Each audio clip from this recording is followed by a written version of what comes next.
Ang kwentong ito ay hango sa totoong buhay. Mula ito sa isa nating kabayan na itago na lang natin sa pangalang Simeon. Taong 1980, Iloilo.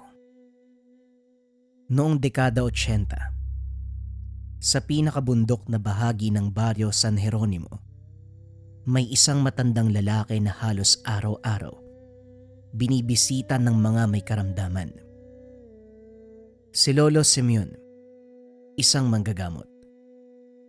Hindi nakilala mula sa siyensyang pamamaraan, kundi sa karanasan at taimtim na panalangin. Ang bahay niya ay gawa sa kahoy. May bubong na pawid. Nasa gilid ng isang malawak na punong balete. Pero ang hindi alam ng karamihan, si Lolo Simeon ay may kasama sa bahay. Hindi tao, hindi hayop, kung hindi isang duwende. Maliit ang itsura nito na halos kasing liit lang ng galon ng suka, pero sobrang ingay at mahilig sumabat. Siya si Pilo, ang gabay ni Lolo Simeon. Makulit, sulsulero, pero kahit ganon hindi siya iniwan ni Lolo Simeon kahit saan. Ang bango ng sinangag mo Pero mas mabango yung tinapay ni Aling Marta. Wika ni Pilo sabay kindat. Kapag tinapay ang hanap mo, lumipat ka ng bahay. Hindi ako panadero, Pilo. Kahit araw-araw silang nagtatalo, si Pilo ang nagsisilbing mata at tenga ni Lolo Simeon. Siya ang nakakaramdam kung may kakaibang enerhiya at kung may sakit na hindi basta-basta lagnat, kung may pasyenteng galing sa ibang mundo. Isang umaga habang nililinis ni Lolo Simeon ang kanyang mga bote ng langis at ugat ng halaman, biglang may kumatok. Tapa, Lala Simeon, may dinala po ako. Binuksan ni Lolo Simeon ang pintuan at naroon si Kaiya. Bitbit ang isang batang lalaki na wala na sa sarili. Nangihina pero walang sugat. Malabo ang mga mata pero walang lagnat. Hindi ko na alam ang gagawin. Kahapon naglalaro lang siya. Tapos nung matutulog na, biglang nagsimulang manginig. Ngayon halos hindi na makausap. Tinignan ni Lolo Simeon ang bata. Inilagay ang palad sa noo nito, pero hindi naman mainit. Hinaplos ang batok at wala namang bukol, pero may napansin siyang kakaiba. May amoy ang balat ng bata, amoy malamig na abo. Kilala ko ang amoy na yan. Si Bendoy lang ang gumagamit ng ganyang usok sa panggagamot. Wika ni Pilo. Hindi maaari. Matagal nang nawala si Bendoy. Wala sa baryo, oo. Pero hindi ibig sabihin, wala na siya sa mundo. Pag-uusap ng dalawa sa isipan. Tumahimik si Lolo Simeon. Matagal nang hindi sumasagi sa isipan si Tata Bendoy, ang dati niyang kaibigan. Kasamahan sa panggagamot. Pero simula nang mapunta ito sa ibang landas, sa paggamit ng takot at usok sa pagpapagaling, nagkalayo sila.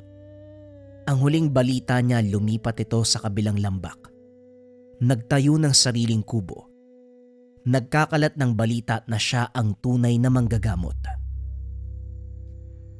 Nang gabing yun, habang tulog ang bata at nagbabantay si Kaiya, lumabas si Lolo Simeon at Pilo sa may puno ng balete. Doon sila palaging nag-uusap ng mas malalim. Aminin mo, ramdam mo rin, di ba? Hindi sakit ang bumabalot sa batang yan, kundi sumpa. Tama ka. Nararamdaman ko rin ang basbas Pero hindi mula sa langit. Ibig sabihin may isa pang manggagamot na humawak sa bata. Isa lang ang kilala kong gagawa ng ganito. Si Bendoy. Aba. Kung ganun maganda ka, mamayang gabi magpaparamdam na yon. At parang sinagot ng hangin si Pilo. Biglang bumigat ang simoy ng hangin. Umihip ang hanging may dalang usok. Amoy dahon na sinunog. Halong pulbos ng buto. Sa gitna ng dilim, may lumitaw na figura. Matangkad, payat at may sombrero. May hawak na baston. Ang muka ay kulubot, pero ang mata ay maliwanag. Sa tabi niya ay may nakaupong duwende. Mas malaki kay Pilo at may pulang sombrero. Simeon, ang hangin, hindi mo na kontrolado. Bindoy, hindi lahat ng amoy ay kailangan sundan. Minsan, kailangan din umiwas. Umiwas ka na noon pa, hindi ba? Ngayon nakita mo, umabot din ako sa'yo. Wika ni Sarko, ang duwendeng nasa balikat ni Tata Bentoy. Aba, nandito na naman ang pangit. Parang may bulate sa ipin. Ang mahalaga may ipin. Nagkatinginan si Lolo Simeon at Tata Bendoy. Wala pa mang salita. Ramdam na nila pareho. Kailangan na itong tapusin. Biglang nagdilim ang paligid. Ang lupa sa ilalim nila ay umangat. Ang hangin ay umikot. Isang pabilog na liwanag ang lumitaw sa gitna ng punong balete. Hinigop silang lahat. Nakapasok na sa ibang dimensyon. Lugar ng mga paniniwala. Kung anong sinasabi nagkakatotoo. Kung anong intensyon ay nagkakakulay. Pagdilat ni Lolo Simeon, iba na ang paligid. Walang lupa, walang langit. Parang alapaap na asul na gumagalaw. Dito ang dasal ay nagiging alon at ang galit ay nagiging apoy. Pakiramdam niya ay biglang nawala ang bigat ng katawan. Nasa ere siya, pero hindi nahuhulog. Ang paligid ay parang ulap na may hugis kulay asul, lila at ginto. Ano ba to? Parang sinawsaw ako sa sapaw ng langit. Baka naman sa sabaw ng utak mo. Ang bawat hakbang nila sa hangin ay lumilikha ng tunog. Hindi paa ang dumadampi kung hindi intensyon. Kung gusto mong lumakad, iisipin mo lang. Kung anong intensyon, yon ang magdidikta kung saan ka dadalhin. Si Lolo Simeon ay hindi nagpadala sa gulo ng kulay. Pumikit siya. Hinawakan ng mutya sa loob ng kwintas. Maliit na pulang alitaptap. Na tila buhay. Ang liwanag nito ay lalong lumakas. Lumutang mula sa dibdib. Nagbigay ng daan sa harapan.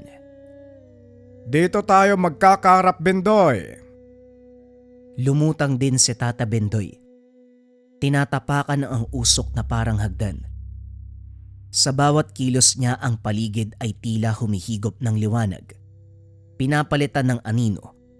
Sa kanyang likod ay si Sarko. Naglalakad na parang hari sa palasyo.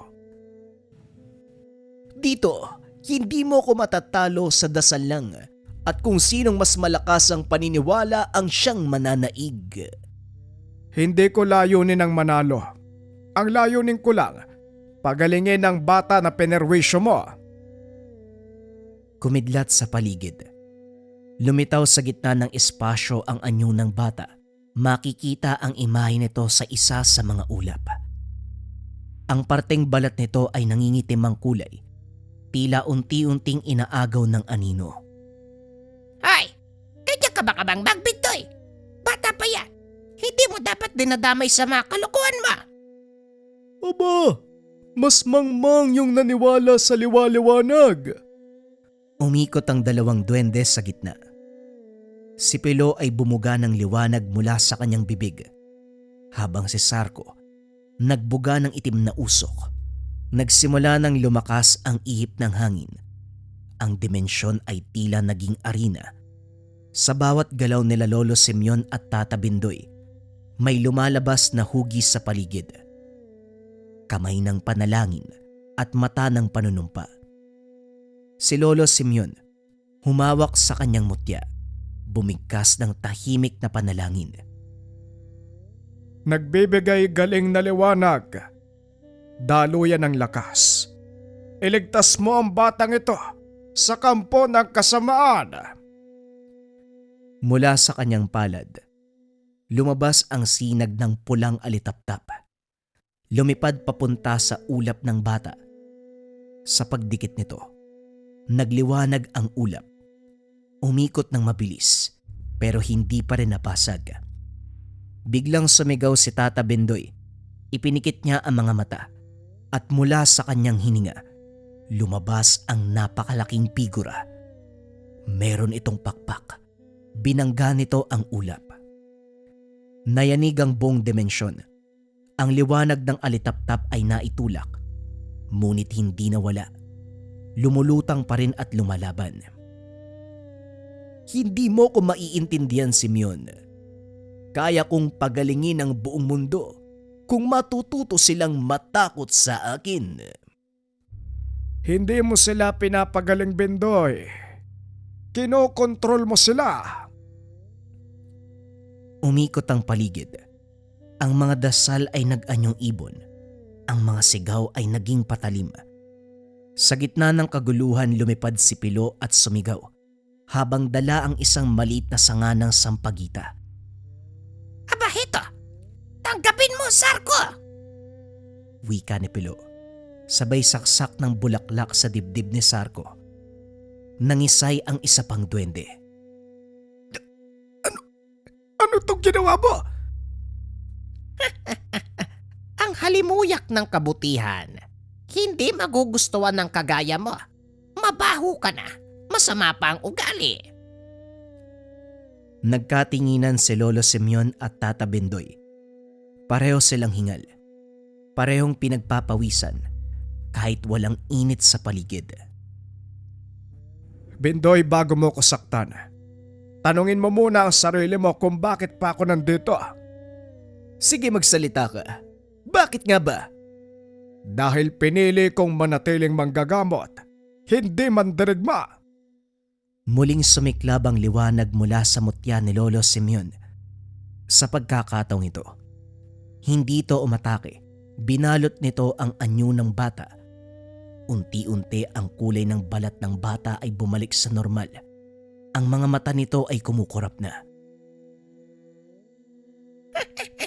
Ayan na! Gumagalaw na siya! Hindi umimik si Bendoy. Tila natulala sa nakita.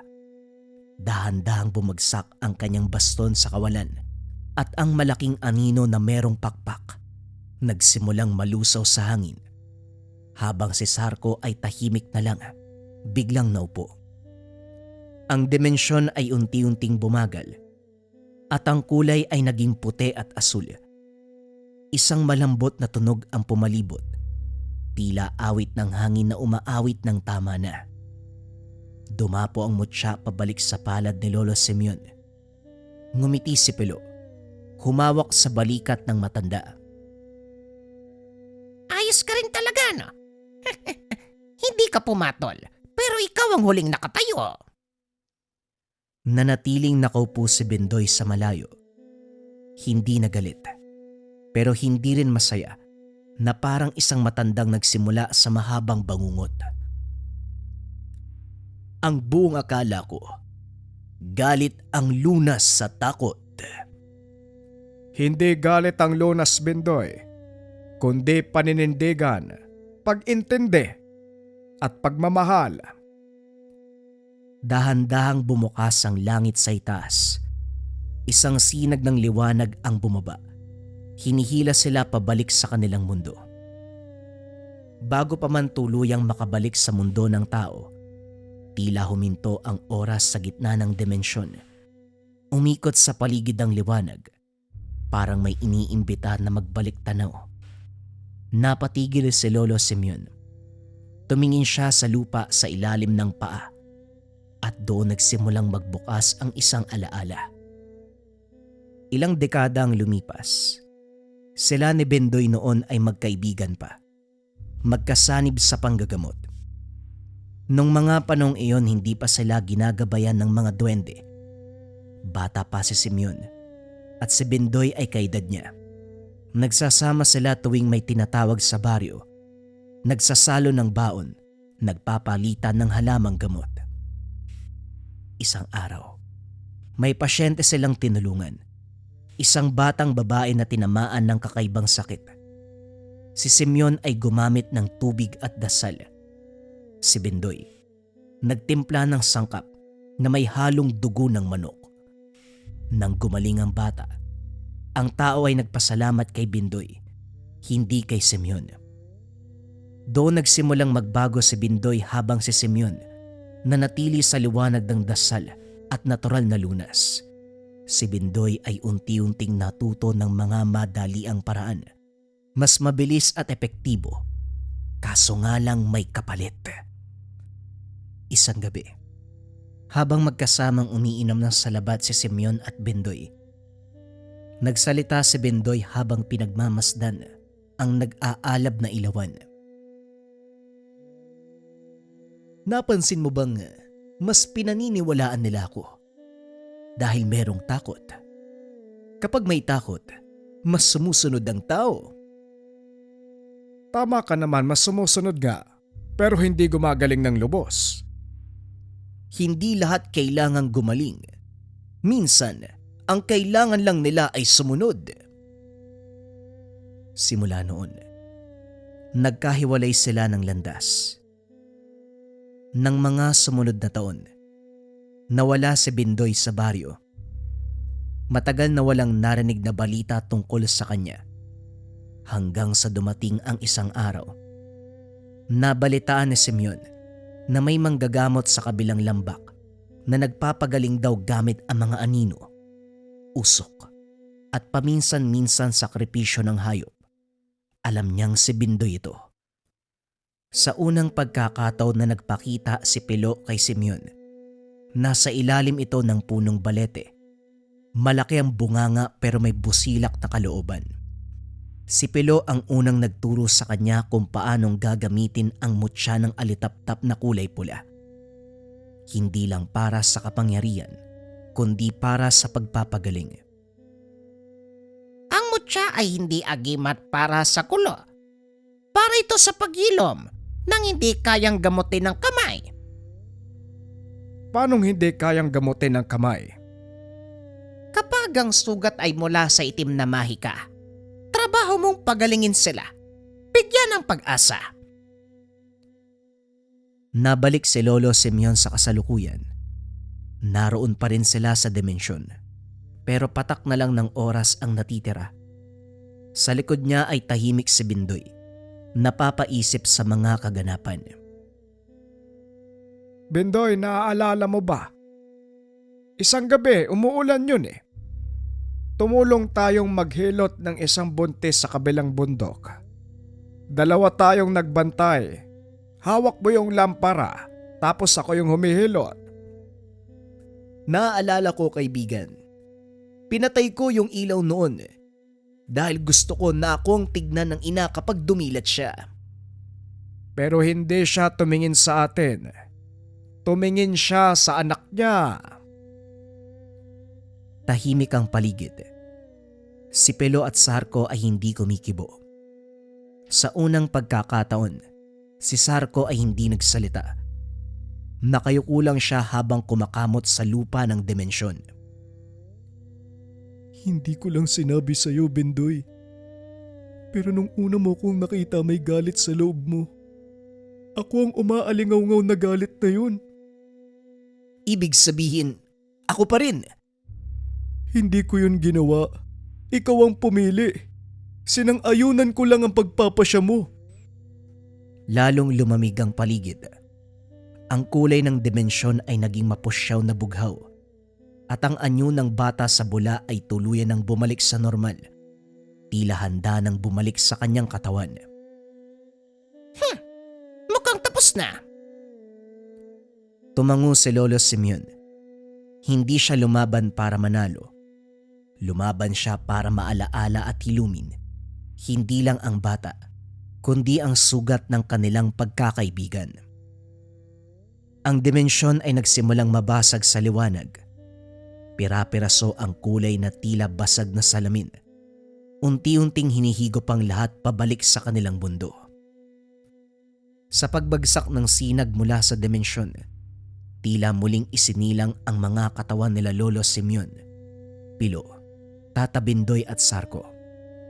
Pagdilat ng mata, bumalik sila sa paanan ng punong balete.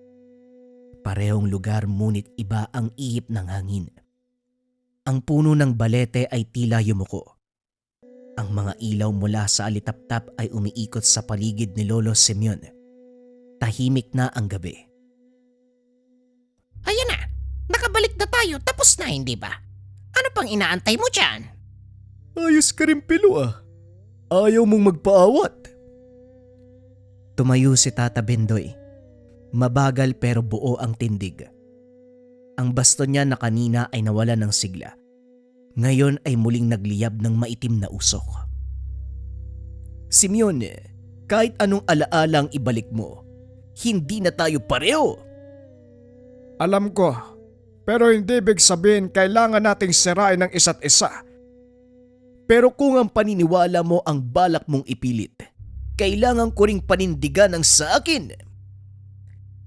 Muling umihip ang malamig na hangin. Umikot sa paligid nila ang mga alitaptap. At sa pagitan ng liwanag, lumitaw ang linya. Isang pabilog na guhit sa lupa, tila guhit ng hangganan. Sa labas ng guhit tahimik ang mundo. Sa loob ng guhit ang dasal ay muling nananariwa. Ang usok ay naging anino at ang mutya ay nagsimulang magliwanag. Muling humawak si Lolo Simeon sa kanyang mutya. Pinikit ang mga mata at huminga ng malalim. Hindi ito laban para magpakitang gilas. Isa itong paalala na kahit sa madilim na gabi, may liwanag pa rin na matatagpuan. Tama ka, kaibigan. Pag-usayan mo dahil kapag nanalo ka, wala na akong karibal na tweet eh. Pumwesto si Tata Bindoy. Itinaas ang baston. Binigkas na ang mga panalangin. Mula sa kanyang likod, lumabas ang isang malaking figura. May hugis na parang hayop, uwak, ahas at paniki. Lahat sila ay umikot sa hangin. Mahalaga ang takot sa mundo para hindi na muling magkasala ang mga tao. Tuluyan ka ng nilamon ng iyong paniniwala, kaibigan. Sa isang iglap nagsimula ang ikalawang sagupan. Mula sa mutya ni Lolo Simon, lumipad ang liwanag na parang linyang dumadaos-dos sa hangin. Tumama ito sa mga anino ni Bindoy. Nagliyab ang mga ito ng asul. Ngunit mas mabilis ang sumunod.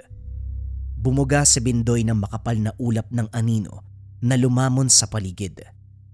Hindi makita ni Lolo Simeon ang lugar. Wala siyang ibang nararamdaman kung hindi bigat. Parang pinupunit ang loob ng dibdib niya. Tandaan mo, kaibigan. Hindi sa lahat ng oras kailangan ng lakas. Linaw ng isipan. Yan ang mahalaga. Huminga si Lolo Simeon. Hindi lamang pagkuha ng hangin mula sa ilong. Pinakalma ang puso't isipan. Kung ang layunin ko ay para sa kabutihan, ilabas mo ang tunay kong lakas. Biglang sumiklab ang mutya ng alitaptap sa dibdib niya. Banayad ang kulay, tulad ng unang sikat ng araw tuwing umaga. Sa isang iglap, nagdulot ito ng malakas na liwanag. Bumangga ito sa usok ni Bindoy. Ang mga anino ay unti-unting nawawala. Nagkatinginan ang dalawang matanda. Paano mong napigilan? Ang pagdarasal ng tapat para sa kapwa ay hindi matatalo ng galit na para sa pansariling intensyon lamang ang pakay. Sa gilid ng guhit si Sarko ay biglang napaupo. Napakamot sa ulo. Napabuntong hininga. Ano ba naman tong laban ng dalawa? Akala ko patayan. Puro drama.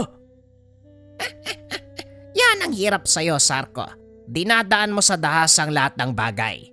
hindi palaging tigas ng pangangatawan, kundi sa tibay ng kalooban at linis ng puso. Muling tumahimik ang paligid. Si Bendoy ay nakatayo pa rin, pero hindi na mayabang. Inilapag ang baston, tinapakan at pinirapiraso. Ang buong akala ko, maaaring itama ang mali sa pagpaparamdam ng takot at sakit. Ngunit hindi pala, kaibigan. Hindi pa uli ang lahat, kaibigang Bendoy. Gusto ko mang sumunod sa tama pero mahirap na. Kapag nasanay kang mabuhay sa galit, yun na lang ang natitira sa'yo. Wala namang madali kahit sa anong aspeto. Walang madali sa paghilom, kaibigan. Lumapit si Pilo. Inabot ang bulaklak kay Sarko. Para hindi na mainit yung ulo mo. Mabango yan kumpara sa bibig mo. Maraming salamat ah. Ngayon lang ako nabigyan ng bulaklak na hindi galing sa burol. Mabango pala ah. Ilang sandali pa sumilip na ang buwan. Wala ng ulap at wala ng usok. Tahimik na ang gabi. Malamig, payapa, may dalang panibagong pag-asa. Sa ilalim ng punong balete muling narinig ang huni ng kuliglig. Wala ng sigawan at wala ng kaguluhan. Tanging katahimikan ng mga pusong napagod, ngunit buo pa rin. Hindi ito katahimikan na dala ng tagumpay, kundi pagod ng mga pusong nagsimulang bumitaw sa galit at unti-unting tinanggap ang bigat ng mga nagawa. Sa pagbalik nila sa lupa, wala nang dalang armas o paninindigan. Tanging ang hangaring magsimula muli sa isang mundong hindi na kailangang punuin ng takot. Sa ilalim ng punong balete, dahan-dahang bumangon si Lolo Simeon. Napapikit siya habang hinahawakan ng lupa. Lupang hindi para sa labanan, kundi para sa paghilom. Wala ng usok o ulap. Totoong hangin na ang humahaplos. Ang gabi ay tumahimik na. Si Pilo ay nakaupo rin sa ugat ng puno. Wala na ang dating kulit sa muka. Ang maliit na katawan ay nakayuko. Para bang iniisip kung paano siya magsasalita nang hindi nakakatawa. Sa kabilang panig tahimik lang si Tata Bendoy na nakaupo. Hindi lumalapit pero hindi rin umaalis. Katabi niya si Sarko. Nakatayo at nakatitig sa mga bituin. Walang nagsasalita pero hindi rin mabigat ang hangin. Sinasamantala ang kapayapaan ng lugar. Sa hindi kalayuan mula sa masukal na daan, may mabilis na yabag. Lumitaw si Kaiya. Hawak-hawak ang kamay ng batang lalaki. Kising na ang apo ko. Wala nang sakit. Maraming salamat sa inyo. Tumakbo ang bata papunta kay Lolo Simeon. Niyakap siya upang magpasalamat. Hindi ako nagpagaling sa kanya, kung hindi ang amang may likha. Lumapit si Bendoy. Wala na ang yabang sa sarili. Bitbit niya ang isang maliit na supot na yari sa dahon. May laman na pinatuyong halamang gamot at asin. Para sa bata, gamitin kapag naramdaman mong nanlalamig uli ang kalooban. Tumingin si Kaiya kay Lolo Simeon. Humingi ng pahintulot. Tumangulang si Simeon, kaya maingat na tinanggap ni Kaiya ang binigay ni Bendoy. Wala nang sinabi pa, pero tinignan ng dalawang matanda. Malinaw ang paywatig. Natapos na ang dating yugto. May panibagong simula ng umuusbong. Tumayo si Bendoy at muling tumingin sa paligid.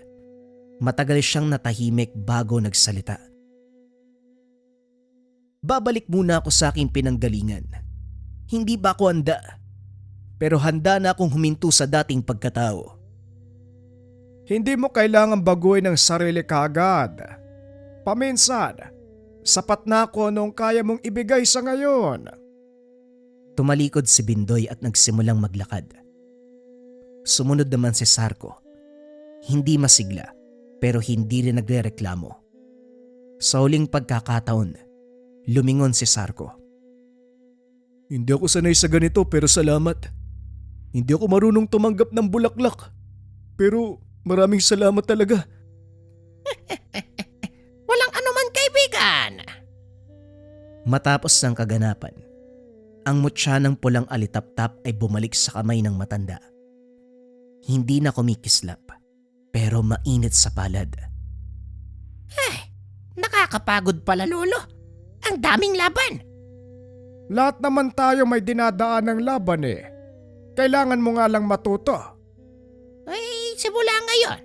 Hindi na ako sasagot kagad.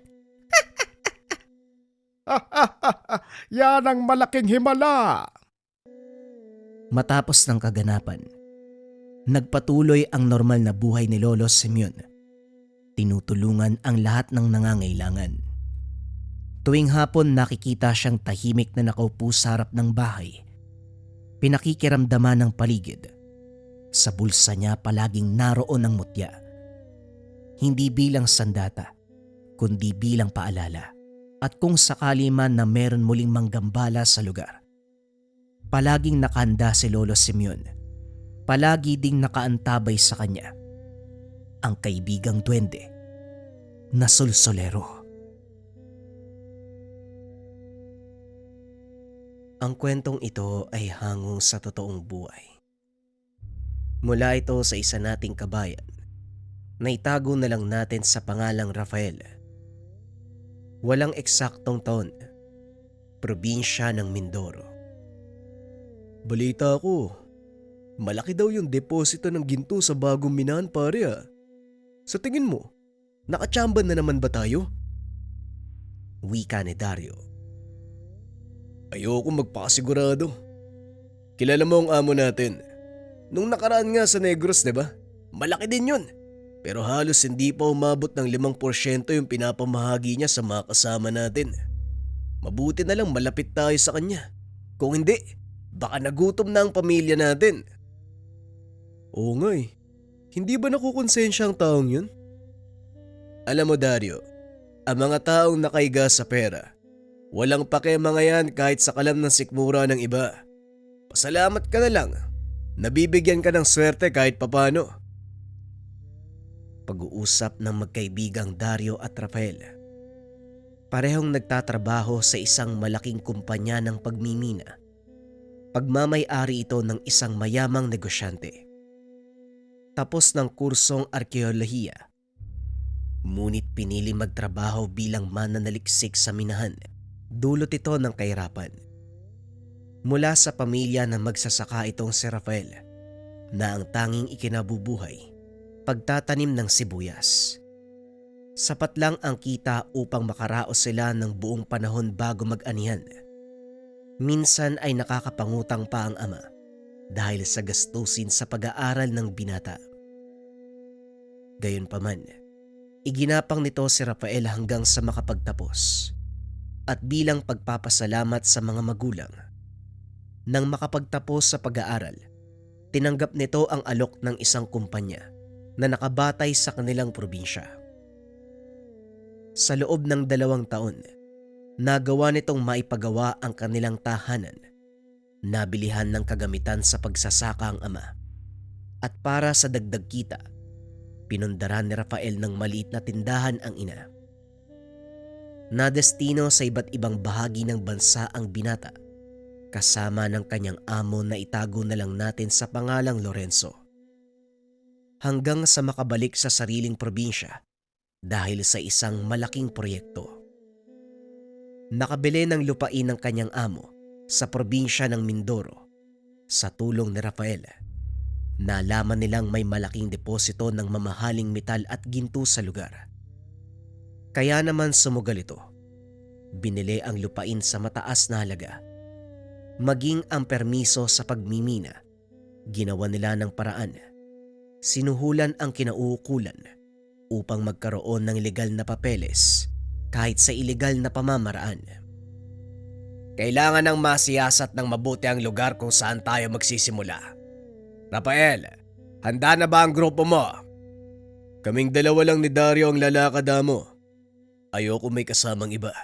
Alam mo naman yan, boss, diba? O na, ikaw na ang bahala. Mahalaga lang na malaman natin kung saan tayo magsisimula. Ibinigay ni Lorenzo ang mapa ng lupa. Kagad nang umalis sina Dario. Parang gusto ko nang bumalik ah. Napakatarik naman pala ng daan papunta sa lugar. Kung alam ko lang na ganito yung dadaanan, hindi na sana ako sumama.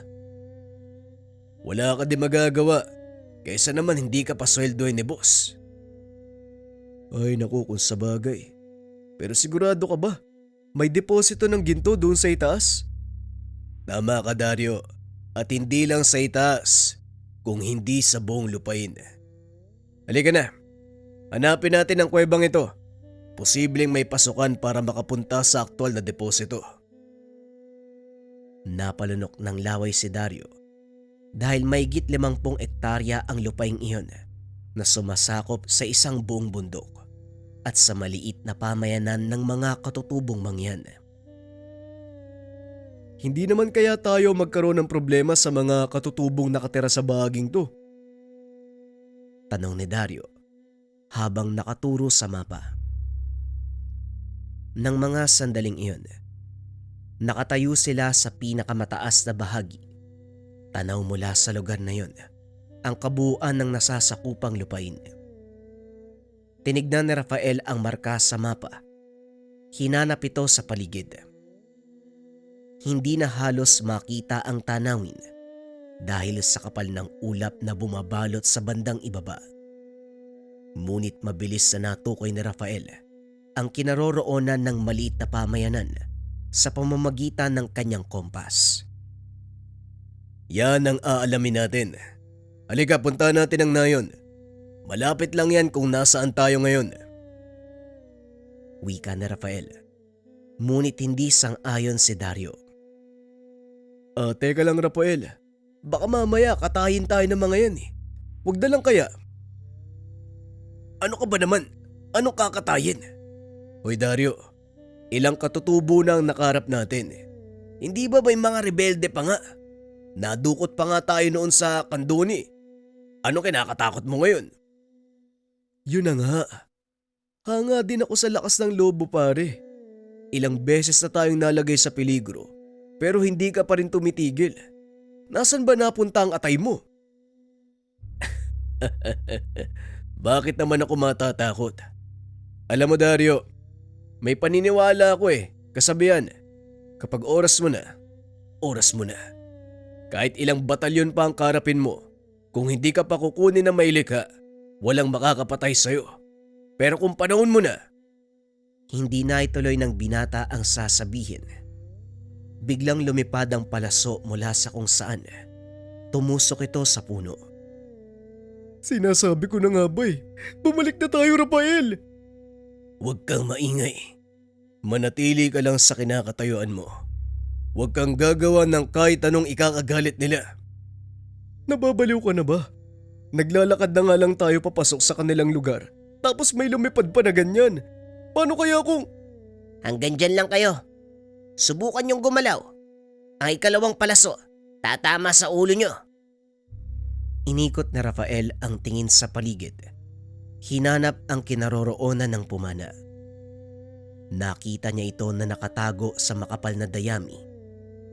Ngunit hindi nagpahalata ang binata na nakita niya ito. Inikot pa ang tingin sa paligid para siguraduhin na wala itong kasama. Nang matiyak na walang ibang tao sa lugar, itinaas ni Rafael ang kamay. Sinabihan si Goryo na sumunod sa ginagawa niya. Itaas mo lang ang kamay mo. Huwag kang gagalaw. Ako nang bahala. Lagi mo naman sinasabi yan Pero wala pa din, napapahamak pa din tayo Nanginginig sa takot si Dario. Halos maihina sa salawal. Ngunit para kay Rafael, karaniwang sitwasyon ang nangyayari. Makailang beses nang nalagay sa panganib ang buhay ng binata dahil sa kanyang trabaho. Kaso nga lang palagi itong nakakalusot. Maya-maya pa, lumabas ang taong pumana sa kanila.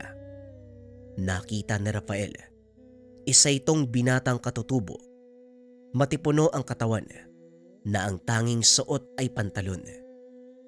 Wala itong damit pang itaas, kaya nakikita ng binata ang mga pilat sa katawan nito. Nagpapatunay na hindi basta-basta ang binatang iyon. Anong ginagawa niyo sa lugar na to? Mga rebelde ba kayo? Nasaan na mga kasama niyo? Hindi kami mga... Hindi ikaw ang tinatanong ko. Tumahimik ka lang dyan. Mga maangaso siguro kayo. Nasaan na mga baril niyo? Wala kaming baril at hindi... Alam mo kanina ka pa. Kapag hindi ko sinabing sumagot ka, huwag kang magsasalita. Kung ayaw mong gilitan kita ng liig. Tumangulang si Rafael bilang tugon. Kinapaan sila ng binata at nang mapagtanto na walang dalang sandata ang dalawa, ibinaba nito ang sandata. Anong kailangan nyo? Bakit kayo nandito? Sagot!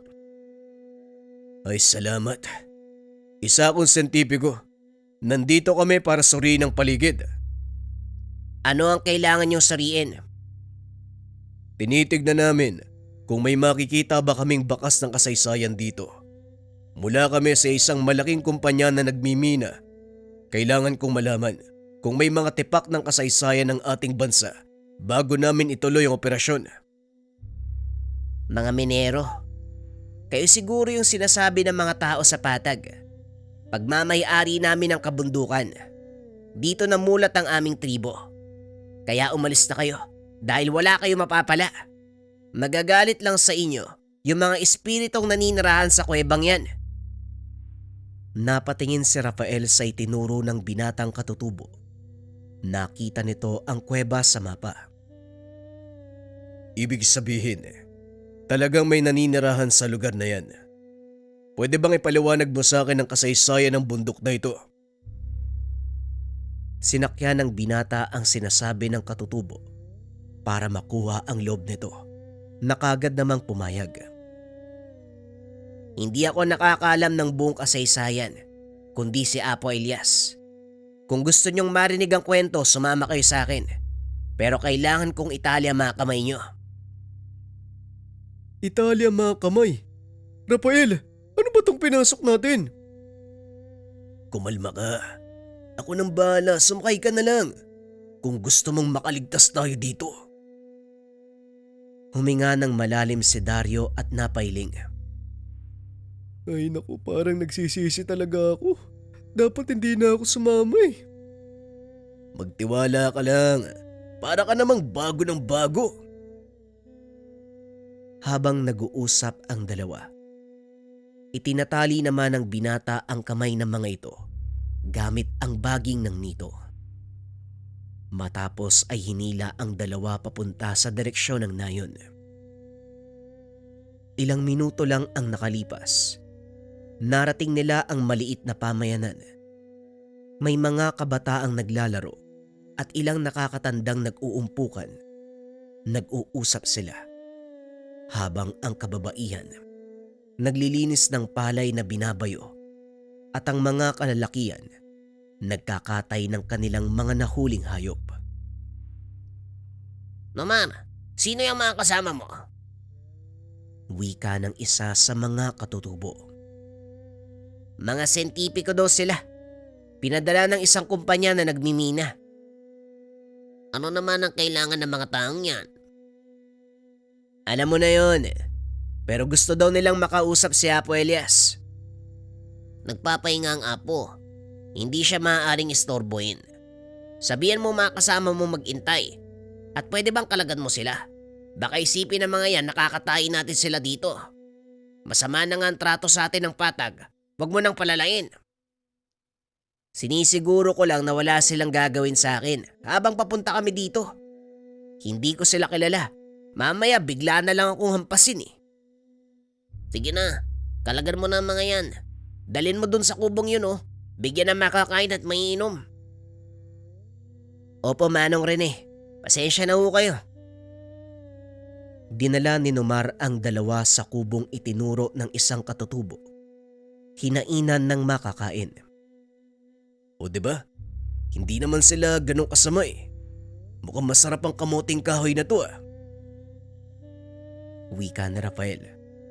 Sabay dampot ng isang perasong kamote. Nang makagat ito, nagkunwaring nalasa ng binata para asarin si Dario. Rafael, tinamaan ng lintik. Sinasabi ko na nga ba gumising ka. Napaka-nervyoso mo talaga. Biro lang. Kumain ka na. Walang laso ng kamote, ang sarap-sarap nga eh. Itong... Talagang baliw ka. Ulitin mo pa yan. Tutuluyan na kita. Habang kumakain ang dalawa, kinakausap naman na mga kasama ang binatang nagdala sa kanila. Panay ang lingon nito kay Rafael habang may kung anong tinuturo sa paligid. Maya-maya ay lumapit sa kanila si Nomar. Nomar ang pangalan mo, hindi ba? Pwede bang malaman kung ano ang pinag-uusapan nyo? Wala naman. Ipinapaliwanag ko lang sa kanila kung saan ko kayo nakita. Halika na. Mukhang gising na si Apo Elias. Lumabas ng kubo ang mga ito. Nagpunta sa isang katabing dampa. Doon ay nakita nila ang isang matandang katutubo na halos sumasayad na sa lupa ang balbas at puting buhok. Anong kailangan ng mga tagapatag sa aming kabuntukan? Naparito po kami para siyasatin ang paligid. Kung meron kaming tatamaang mga pamayanan at mga lugar na maaaring magtala ng kasaysayan ng bansa. Kasaysayan ng bansa? Ang dinig ko kay Nomar, nagtatrabaho kayo sa isang malaking kumpanya ng minahan. Hindi kaya dahil sa ginto kung bakit kayo nandito? Yun po ang trabaho namin. Pero bago kami maghukay, sinisiguro muna ng aming amo na wala kaming matatamaang mga tao o lugar na mahalaga sa kanilang kultura. Ang buong kabundukang ito, aming tahanan, at sa paligid may mga makasaysayang lugar gaya ng libingan ng aming mga ninuno at kuweba kung saan naglalagi ang bantay ng kagubatan, kaya hindi nyo ito maaaring galawin. Yan po ang gusto kong malaman, Tatang. Maaari po ba kaming magpunta sa kuwebang sinasabi nyo? Dumaan po kami doon kanina, pero mas inuna namin ang puntahan kayo para humingi ng permiso. Gaya nga ng sinabi nyo, kayo pa rin ang naunang naninirahan sa lugar. Pasensya na. Pero hindi ko maaaring pahintulutan ng kahilingan mo, binata. Kapahamakan ang hanap mo. Umalis na kayo. Nang sa ganun walang kaguluhang mangyari. Tugon ng matanda. Nanlumo si Rafael sa sinabi nito. Kahit gaano pa kalakas ang pagdanais niyang puntahan ang sinasabing kuweba, wala siyang magagawa dahil sa mga oras na yon. Bantay sarado ng mga katutubong mangyan ng lugar. Walang nagawa ang dalawa kung hindi bumalik sa kapatagan at sabihin sa amo ang nangyari. Ano ba naman kayo? Nabili natin ang lupaing ito. Walang magagawa ang mga katutubo kung papaalisin natin sila. Sa ayaw at sa gusto ng mga yan, magsisimula ang operasyon. Magkakagulo kung itutuloy mo ang pagbimina. Lalo na sa bahaging ito ng kabundukan. Protektado nila ang lugar na yan. Libingan ng mga ninuno nila ang kuwebang pasukan papunta sa aktwal na deposito. Nakasaad din sa kontrata na hindi tayo maaaring gumalaw ng anumang may kaugnayan sa kasaysayan. Pera lang ang katapat niyan, Rafael. Marami ako noon, kaya kumilos na kayo. Sa susunod na araw, sisimulan natin ang paglilinis ng daanan. Napailing na lang si Rafael. Wala itong magawa kung hindi ang sumunod sa utos ng amo. Nang sumunod na araw, nagdatingan ang malalaking truck at kagamitan sa paghukay. Sinimulan ang pagtibag sa kabundukan upang makagawa ng daanan para sa mga sasakyang maghahakot ng hinukay na bato at lupa. Dadalhin nito pababa ng bayan.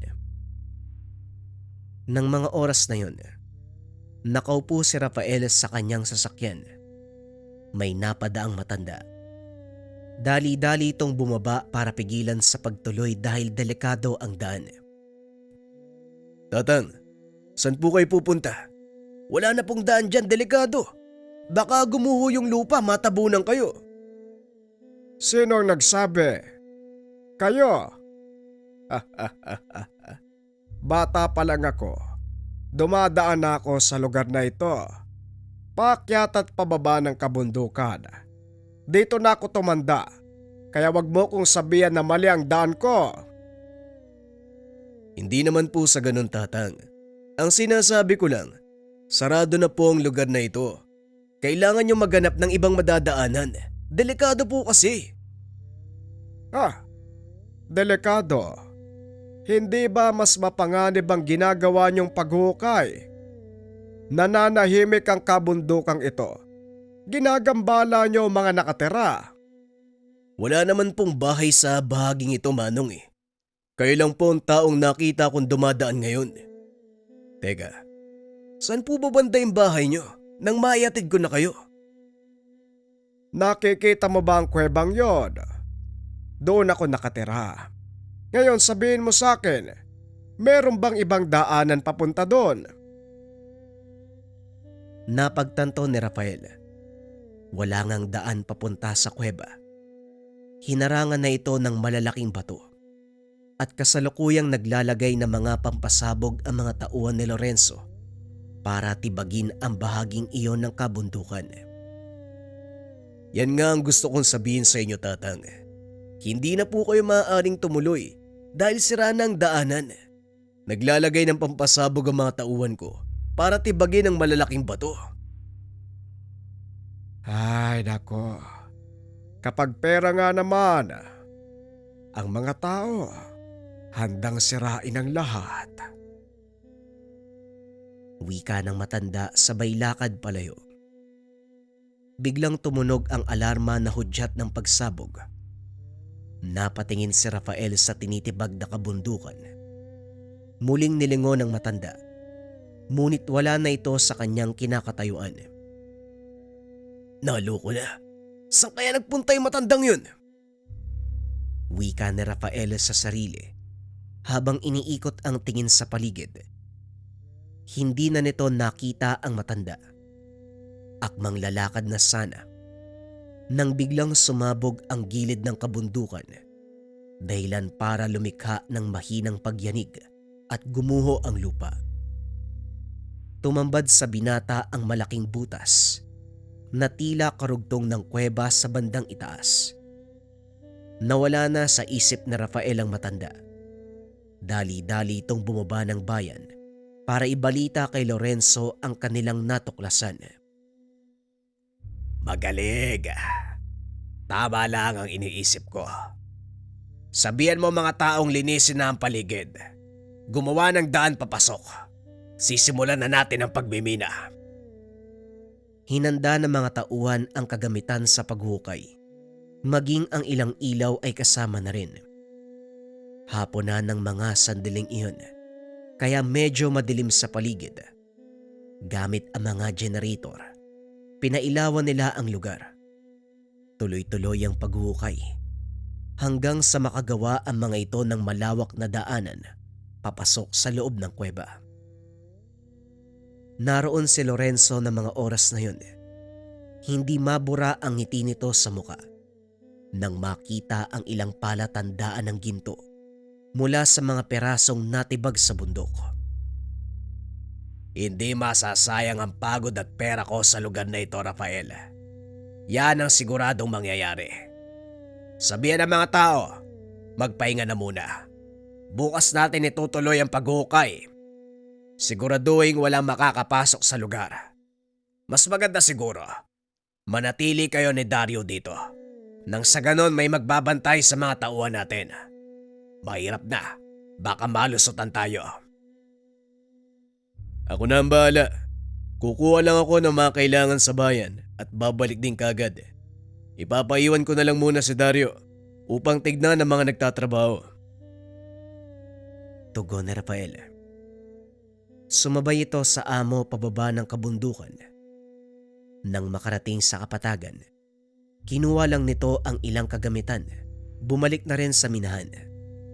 Habang nasa daan, tumirik ang sinasakyan ng binata. Ano ba naman yan? Bakit ngayon ka pa talaga nagloko? Wala pa namang tao dito. Ang layo ko pa sa bayan, no?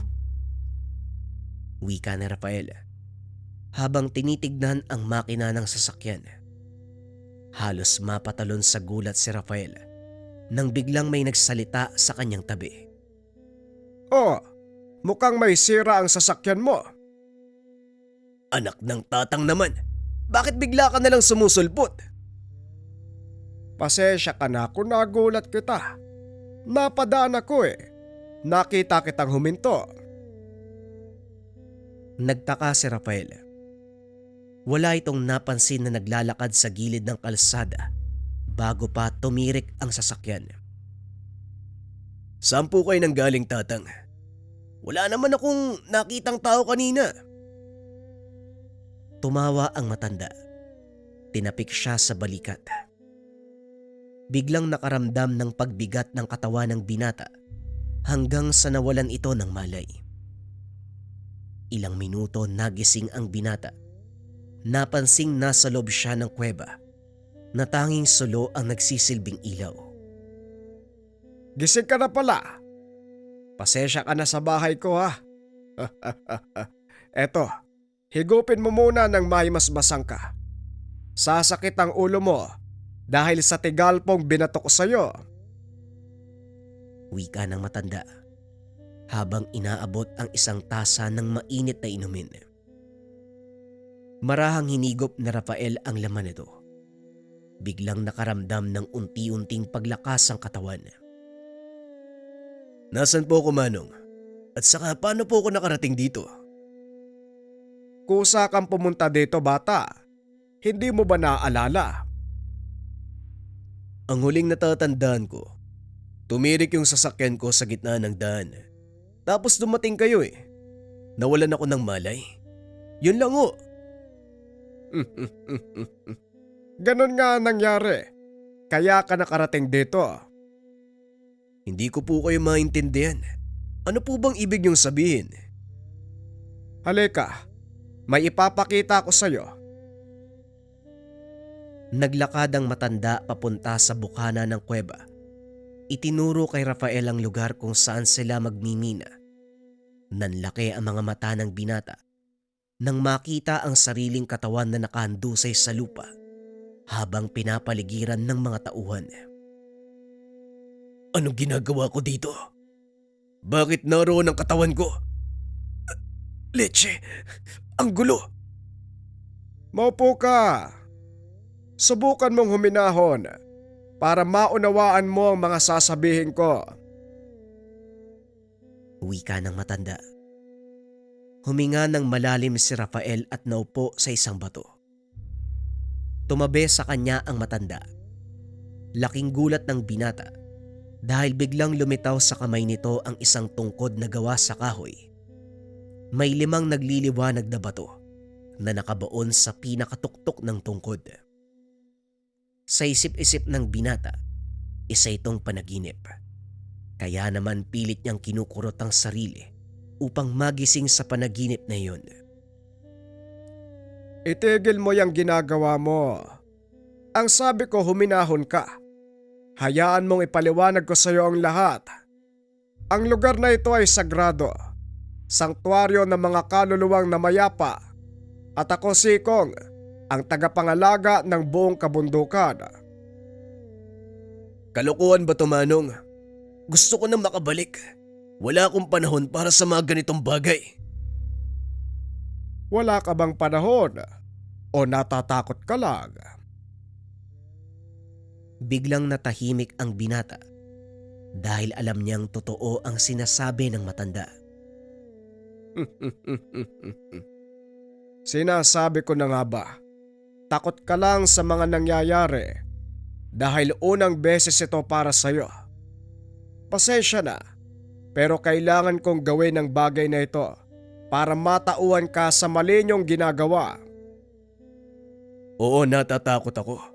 Sino ang hindi matatakot na humiwalay ang kaluluwa sa katawan? Diwa mo lang ang pinalabas ko. Ang kaluluwa mo nasa katawan mo eh. Hindi ko yon maaaring manipulahin dahil ang espiritu, isang banal na elemento at hindi hawak ng tungkod na ito ang bagay na yon. Bakit mo ko dinala dito? Didiretsuhin na kita. Dahil sa palagay ko ikaw lang ang tanging makakaunawa sa lahat. Ang lugar na ito ay sagrado.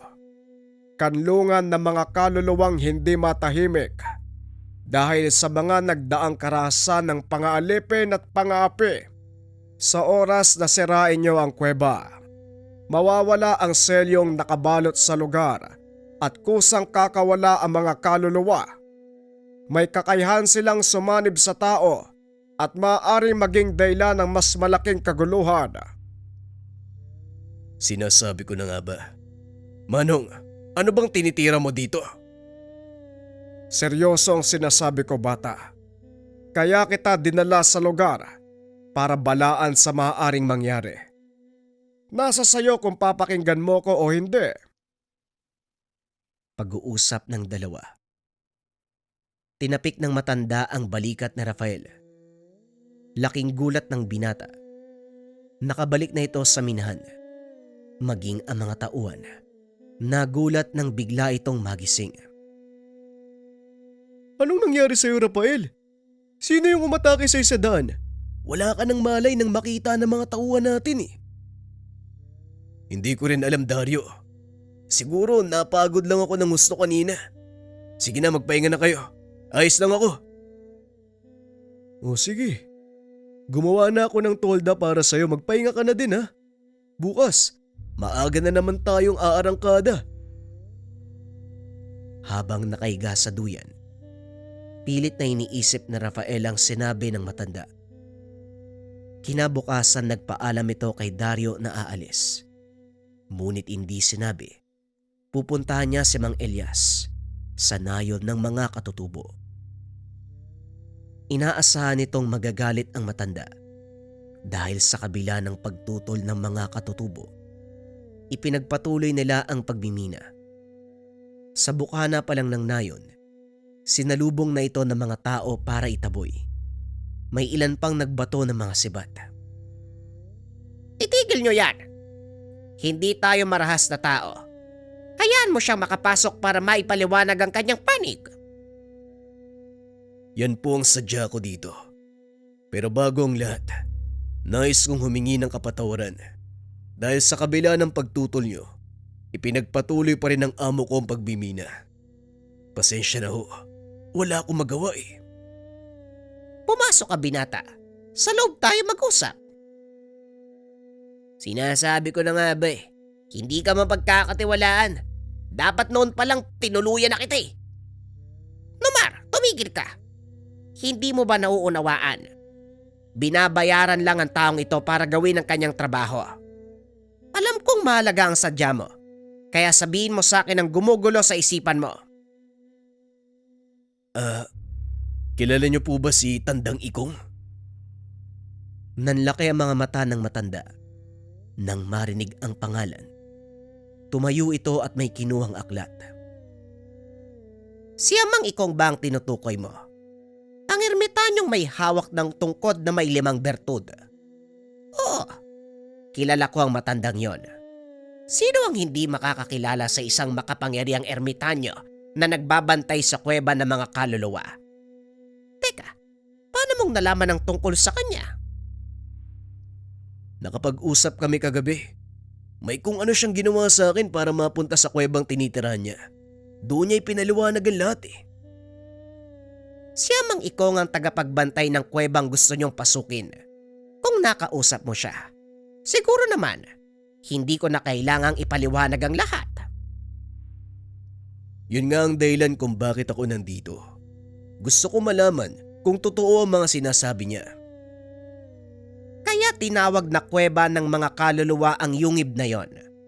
Dahil doon nakakulong ang mga hindi matahimik na espiritong namatay. Dala ng karahasan. Mapagigante ang mga yon. Marami nang nasalanta. Kaya ikinulong sila ni Mang Ikong sa kuweba gamit ang kapangyarihan ng kanyang tungkod. May hawak nga siyang tungkod. Pero ilang beses niyang sinabi sa akin na hindi saklaw ng kanyang kapangyarihan ng mga kaluluwa. Hindi saklaw ng tungkod ang mga kaluluwa. Ngunit may kapangyarihan nito na ikulong sila. Nagtataglay ng 5 bertudang tungkod na yon. Bawat isa, sumasagisag sa mga elemento ng mundo. Hangin, tubig, apoy, lupa, at ang panglima, kaluluwa o espiritu. Kahit hawak nito ang bertud ng kaluluwa, hindi pa rin niya maaaring utusan ng mga ito dahil hindi niya pagmamay-ari. Yun pala ang ibig niyang sabihin. Pero bakit ikinulong sa kuweba ang mga kaluluwa? Hindi lang mga kaluluwa ang nakakulong sa lugar na yon, kundi maging si Amang Ikong. Bakit naman siya ikukulong? Mahabang kwento. Pero kung handa kang makinig, isasalaysay ko sa iyo ang buong pangyayari. Maraming taon na nakakaraan. Aatras tayo ng maraming taon. Nang mga panong ito kilala sa bayan bilang mahusay na manggagamot si Amang Ikong. Marami ang humahanga at naniniwala sa kanya dahil karamihan sa mga may sakit na lumalapit ay gumagaling. Mataas ang kaalaman ng matanda pagdating sa lihim na karunungan. Lalo pa itong pinag-ibayo nang tahakin niya ang landas ng pagiging ermitanyo. Ilang taon ding nawala si Ikong. Marami ang mga taong nadismaya. Bigla itong naglaho. Nang magbalik ang manggagamot, isang pasyente ang lumapit sa kanya. Malala ang kalagayan nito. Alam ng matanda na wala na itong pag-asa. Ngunit sinikap ni Ikong na matulungan ang pasyente. Sa kasamaang palad sa kalagitnaan ng panggagamot, binawian ng buhay ang pasyente dahil mataas ang kaalaman. Ginamit nito ang pinagbabawal na karunungan. Yon ay ang pagbuhay ng mga namatay. Gamit ang 5 bertud, tinawag ang pagbabalik ng kaluluwa ng pasyente sa pilitang pinasanib sa sariling katawan. Nagawa niyang buhayin ang pasyente, kaso nga lang iba ang epekto. Ilang araw ang nakalipas, bumalik sa kanya ang mga kaanak kasama ang pasyente. Nagulat ang matanda. Punong-puno ng putik ang bunganga ng pasyente na itago na lang natin sa pangalang Carlos. Anong nangyari sa kanya? Bakit ganyan ang itsura ng iyong asawa? Yan ang gusto kong itanong sa inyo, Tandang Ikong. Anong ginawa mo sa asawa ko? Bakit siya kumakain ng lupa? Galit na galit ang asawa ni Carlos. Ayon dito, 1 linggo matapos ang gamutan, nagsimulang kumilos ng kakaiba ang asawa. Madalas na nakadapa sa lupa ang Ginoo. Tila naghukay. Isang araw nga, natagpuan nila na kumakain ito ng putik. Ito ang kabayaran ng muli kong pagbuhay sa kanya. Nagawa kong ikulong ang kaluluwa sa katawang lupa ng asawa mo. Ngunit sadyang tinatawag na ng kamatayan ng kanyang katawan. Binalaan ko kayo bago pa ako magsimulang manggamot na maaaring may mangyaring hindi maganda. Tumulong lang ako. Sinunod ko kung anong nais mong mangyari, kaya wag mo kong sisihin. Nagtiwala ako sa iyo, Tatang Ikong. Pero nung ginawa mo, naging halimaw yung asawa ko. Hindi halimaw ang asawa mo, Melba. Kailangan mo na siyang pakawalan dahil nais na ng katawang lupa niya ang magpahinga. Hindi ako papayag. Ayoko mamatay ang asawa ko. Kung may isang bagay tayong hindi pwedeng pigilan, yun ay kamatayan. Patawad, Melba, pero wala na ako magagawa. Dahil sa kaganapan, unti-unting nawala ang kumpiyansa ng tao kay Ikong. Hanggang sa ipinagtabuyan nito palabas ng sariling baryo, muling nawala ang matanda. Ngunit lingid sa kalaman ng mga tao, nasa kabundukan lang ito. Patuloy silang binabantayan, palihim na tumutulong sa mga nangangailangan. Dumating ang isang malaking sakuna. Sumiklab ang digmaan laban sa mga nananakop na dayuhan. Marami ang namatay. At matapos ang mahabang panahon, nagmistulang sementeryo ang dating masiglang baryo. Nagawang makaligtas ni Ikong mula sa kaguluhan, ngunit nasawi ang lahat ng mga kababaryo. Sinisisi nito ang sarili dahil ng mga panahon na kailangan siya ng mga tao, wala ang matanda. Habang tumatagal, lalong lumalala ang sitwasyon. Naging kanlungan ng mga mapagiganting kaluluwa ang baryo. Walang sino man ang nakakapasok at nakakalabas ng buhay. Marami ang napapahamak sa tuwing magdadaan sa baryong iyon.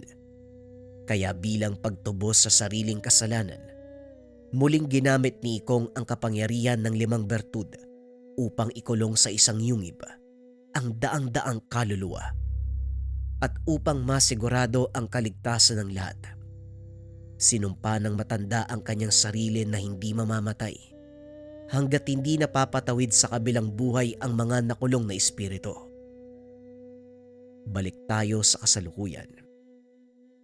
Mapait pala ang pinagdaanan ni Amang Ikong. Hindi ko siya masisisi kung bakit gano'n na lang ang pagtutol niya sa ginagawa namin.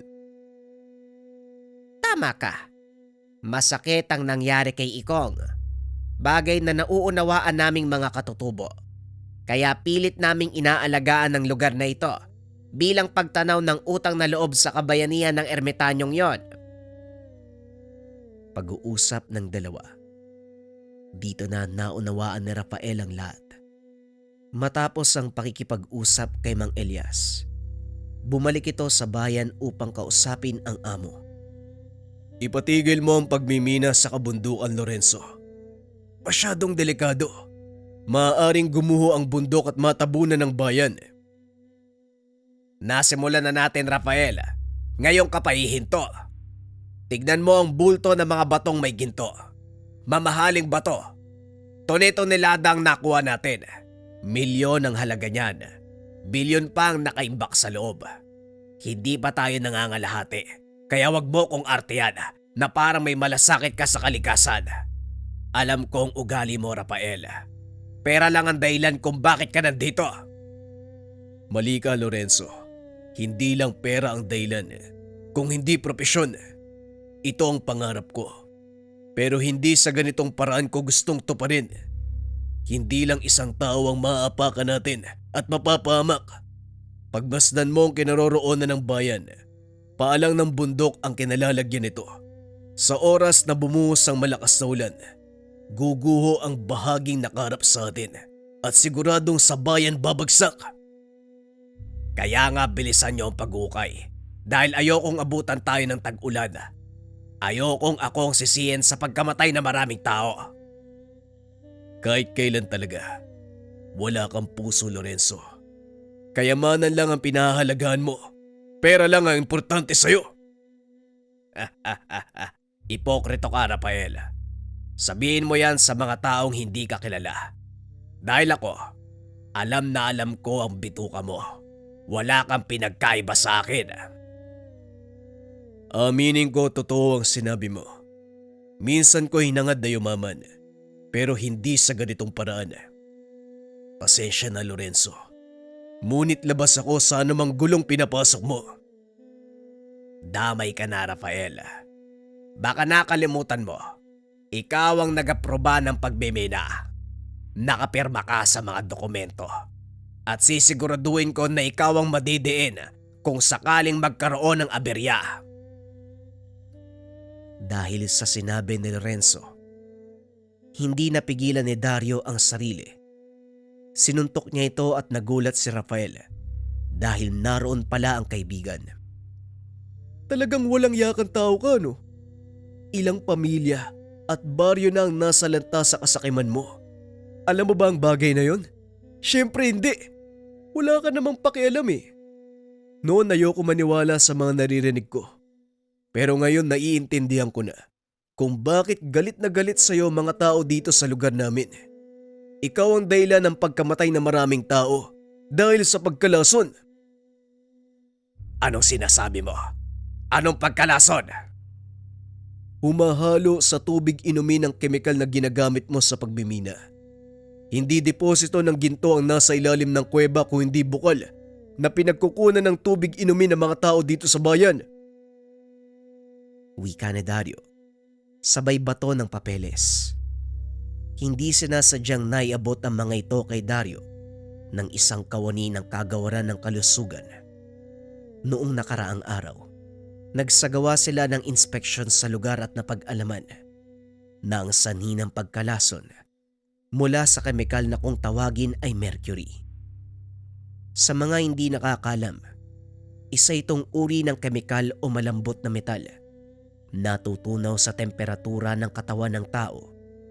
Ginagamit ito para pagbukirin ang ginto sa lupang dinidikitan. At sa oras na umalo sa pagkain o inumin, maaaring magdulot ng pagkalason na kadalasang nauuwi sa kamatayan. Kaso nga lang kahit ano pa ang sabihin ng dalawa, baliwala kay Lorenzo. Nagawa pa nitong tumawa, punitin ang papel na ibinigay ni Dario. Gaya ng sinabi ko, marami akong pera at kaya kong tapalan ang mga mata ng batas upang maabsuelto. Kayo, anong magagawa niyo? Tignan natin kung magagamit mo ang pera mo pagdating ng panahon. Tayo na, Dario. Wala na tayong papel dito. Tandaan mo, Rafael, kahit saan ka magpunta, damay ka na sa gulong ito. Matapos ang pag-uusap, dali-daling bumalik si Rafael sa nayon ng mga katutubo. Sinabi ang kaganapan. Walang kaluluwa ang amo nyo. Siguradong isusumpa siya ng mga espiritu sa kagubatan. Gusto ko pong humingi ng tawad sa inyo, Manong Elias. Dahil sa kabila ng pagtutol nyo, hinayaan kong ipagpatuloy ang pagmimina. Wala kang dapat ihingi ng tawad. Nabulagan ka sa maling paniniwala. Naging bunga lang ito ng maling desisyon. Ang kailangan nating gawin, ang maagapan ng paparating na sakuna. Kailangan kong makausap si Amang Ikong. Magbabaka sakali ako may magagawa siya. Huh? Sino si Amang Ikong? Basta magtiwala ka lang. Maiwan ka dito. Tulungan mo si Namang Elias sa kung ano man ang mga gagawin. Dali-daling umalis ang binata, papunta doon sa yungib kung nasaan si Amang Ikong. Nakita niya ang matanda na nakatayo sa bunganga ng kuweba habang pinagmamasdan ang mga makinaryang patuloy sa operasyon sa paghakot ng natibag na lupa. Napakasakit sa tenga ng ingay ng ginigiling na bato. Kailan ba titigil ang pagmimina? Hindi po hihinto si Lorenzo hanggat hindi siya napapatikim ng matinding leksyon. Patawad po kung hindi ako nakinig sa inyo. Ngayon napagtanto ko kung ano ang aking pagkakamali. Sa wakas nagising ka. Ngayon sabihin mo sa akin kung ano ang gusto mong gawin ko. Pigilan po ninyo si Lorenzo bago pa masira ang lahat. Alam ko na meron kang kakayahan na gawin ang bagay na yon. Narinig ko ang kwento nyo. Naniniwala ako. Hulaan ko. Ang matandang pinuno ng mga mangyan na nagsabi sa'yo, hindi ba? Opo, si Mang Elias nga nagsabi sa akin. Matabil talaga yung dila na mag-aaral ko. O siya, kumilos na tayo. Mahaba pa ang araw para sa atin.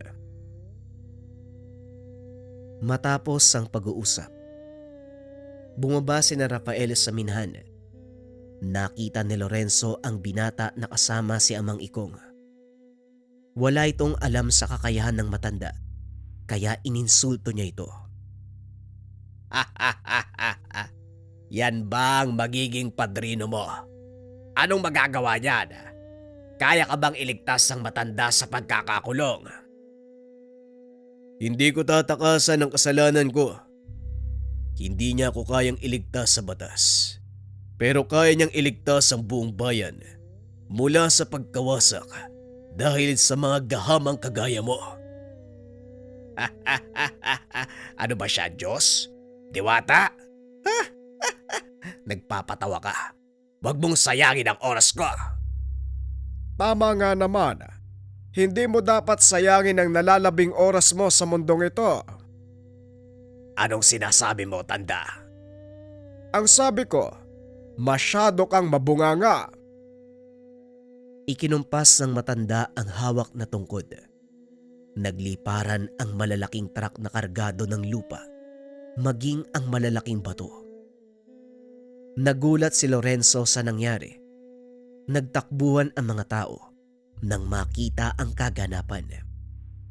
Lalo pang nataranta ang lahat nang itusok ni Mang Ikong ang tungkod sa lupa dahil lumikha ito ng malakas na pagyanig. Nagliparan ang mga bato, tumama sa malaking makina na ginagamit sa pagbimina. Napasigaw sa sobrang galit si Lorenzo. Hindi ito makapaniwala na may ganong kakayahan ng matanda. Ngayon, Lorenzo, alam mo na kung ano ang kayang gawin ng padrino ko. May sa demonyong matandang yan. Ikaw naman, Rafael, walang yaka. Wala kang utang na loob.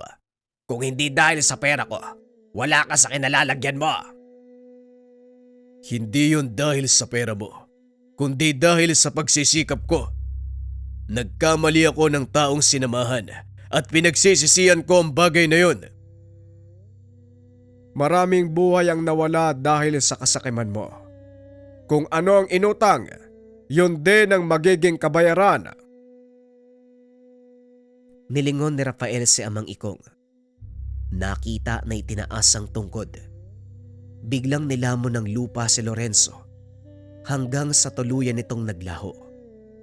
Unti-unting humupa ang alikabok at huminahon ang paligid. Sa wakas, natapos na rin ang kaguluhan. Hindi pa tapos. Tignan mo ang kalangitan. Paparating ang malakas na ulan. Kailangan nating umalis dito kung ayaw mong matabunan. Dali-daling umalis ang dalawa sa lugar. Sakto lang na nakarating sila sa mataas na bahagi. Rumagasa ang magkahalong putik at tubig pababa ng kabundukan. Papunta sa bayan ng Baha. Huli na para ilikas sa mga tao. Huli na para ilikas sa mga tao. Pero hindi pa uli para pigilan ang daluyong na yan. Nakalimutan mo yata ang kwento sa'yo ni Elias. Itinaas ni Ikong ang kanyang tungkod.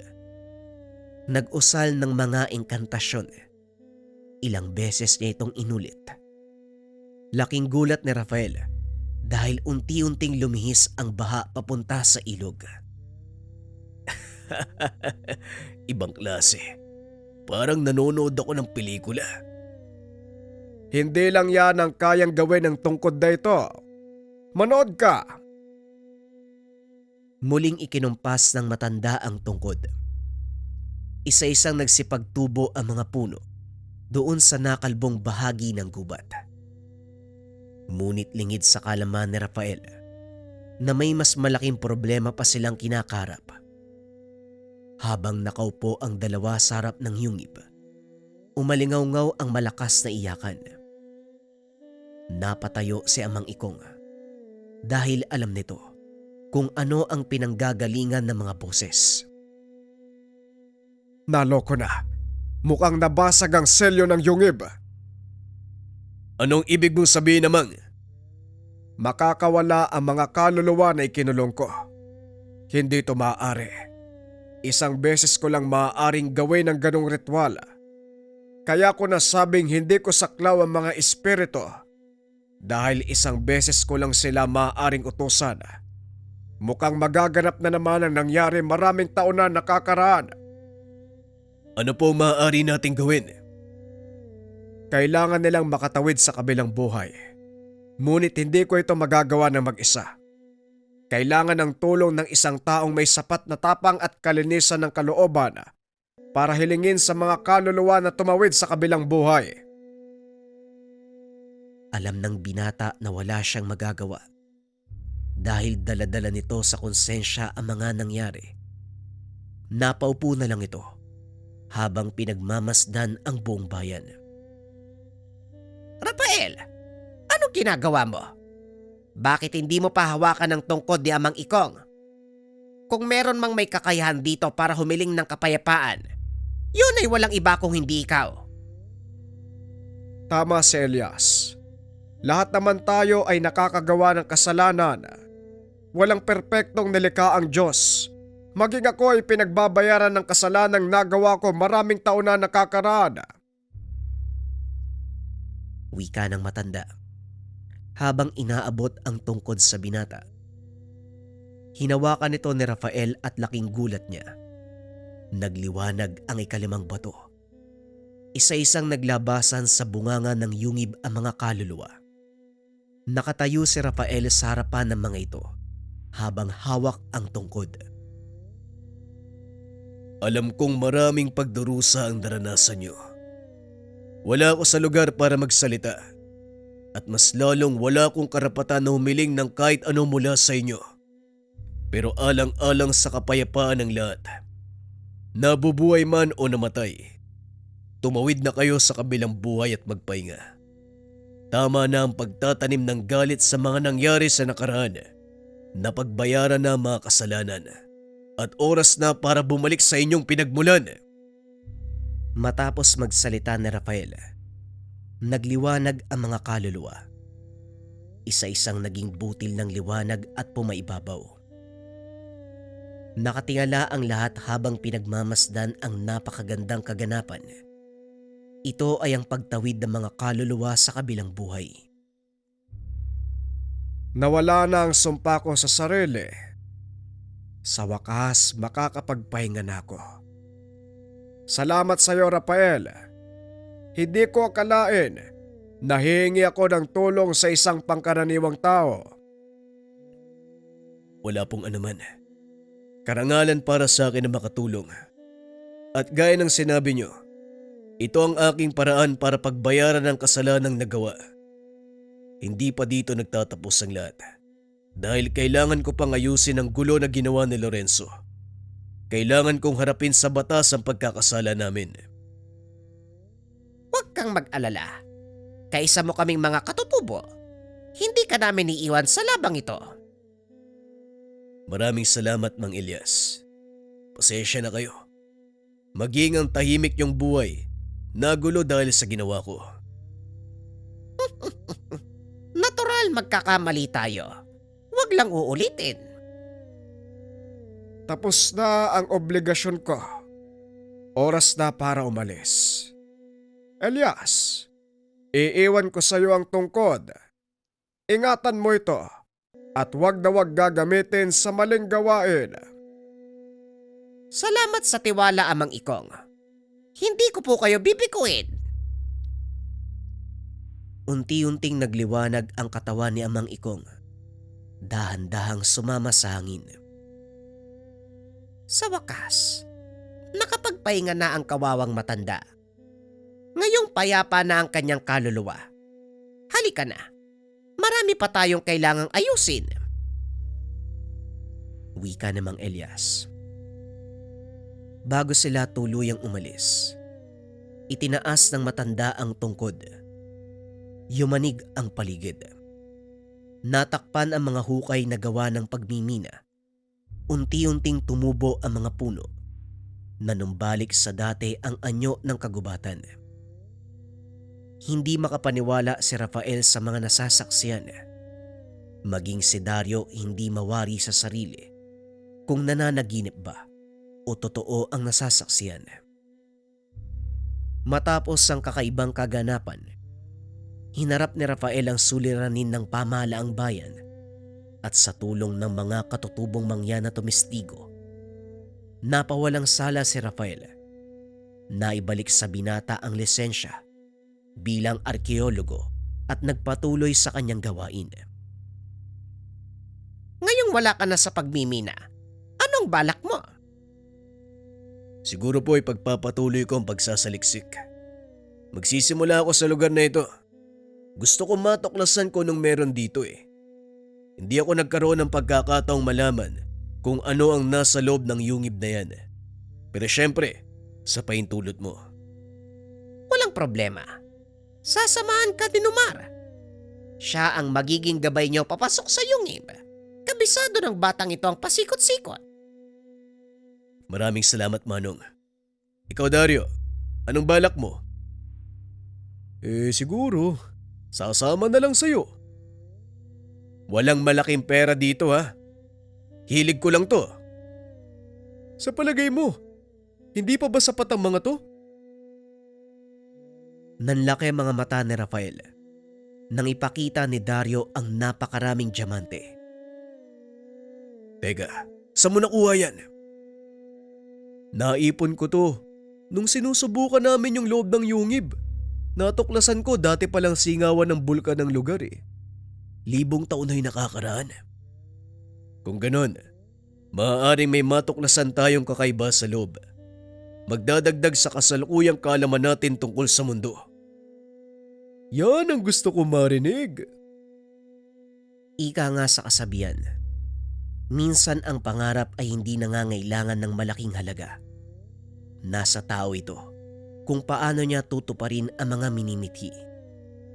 Ang sabi nga ng mga taong magtatagumpay, hindi dapat bilangin ang mga bagay na nawala habang naglalakbay ka.